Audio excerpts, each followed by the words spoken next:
धाराशिव जिल्ह्यात पुन्हा एकदा ढगफुटी सदृश पावसाची हजेरी पाहायला मिळतेय। भूम, परांडा, कळंब या ठिकाणी आणि धाराशिवच्या वाशी तालुक्यात पावसाचा हैदोस पाहायला मिळतोय।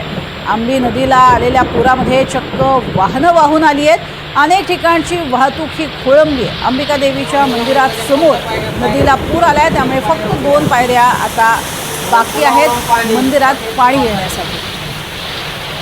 माहिती घेऊयात ओमकार कुलकर्णी यांच्याकडनं। ओमकार, काय सध्या धाराशिव मधली स्थिती? प्रज्ञा, जर पाहिलं तर धाराशिव जिल्ह्यात मोठ्या प्रमाणात पाऊस जो आहे तो झालेला आहे। सध्या जरी पावसानं उघडीप घेतलेली असली तरी रात्रीच्या या पावसामुळे जिल्ह्यातील जी काही नदी नाले आहेत, ओढे आहेत, ते अक्षरशः रौद्र रूप धारण करून कुठतरी प्रवाहित झालेले पाहायला मिळत आहेत। त्याच्यामध्ये अनेक वाहनं जी आहेत ती कुठतरी वाहून गेलेली आहेत।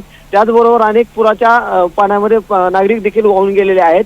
धाराशिव जिल्ह्यातील भूम तालुक्यातील आंबी नावाचं गाव आहे आणि त्या अंबिका देवीचं मंदिर आहे। त्या मंदिरात अक्षरशः केवळ 9-10 पायऱ्या आहेत आणि 2 पायऱ्या केवळ या मंदिरात पाणी जाण्यासाठी राहिलेल्या होत्या। कुठतरी मोठ्या प्रमाणात या नदीला पूर आला आणि त्याच्यामध्ये जवळपास 500 मीटर वरून 4 व्हीलर वाहनं जी आहेत ती अक्षरशः वाहून आलेली आहेत। आजूबाजूला असलेल्या झाडांमध्ये ही वाहनं आता कुठतरी अडकलेली पाहायला मिळत आहेत।